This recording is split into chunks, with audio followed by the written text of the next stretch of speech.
Hi நண்பா, welcome back to SS Unique. Thalapathy தமிழக அரசை வலியுறுத்தி ஒரு போஸ்ட் ஒன்று போட்டிருக்காரு.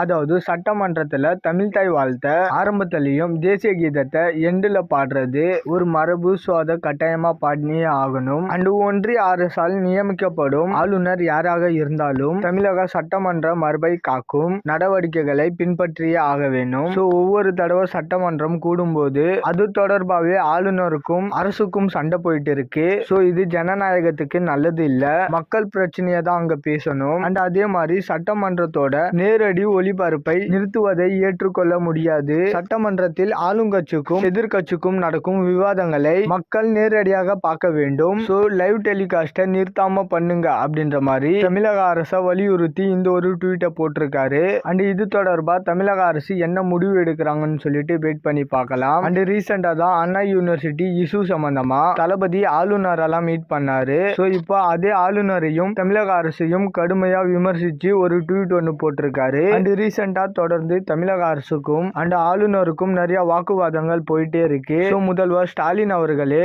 ஆளுநரை கடுமையா விமர்சிச்சு பேசியிருந்தாரு. ஸோ சட்டமன்றத்துல இவங்களுக்குள்ளேயே அடிச்சுக்கிறத பார்த்துட்டு தான் மக்கள் பிரச்சனையை பத்தி பேசி விவாதம் பண்ணாம அவங்களுக்குள்ளேயே அடிச்சுக்கிறீங்களேன்னு சொல்லிட்டு இந்த ஒரு ட்வீட்டை போட்டிருக்காரு. தளபதி மட்டும் இல்லாம இது சம்பந்தமா நிறைய அரசியல் கட்சி தலைவர்களும் அவங்களோட கருத்துக்களை தெரிவிச்சுட்டு இருக்காங்க.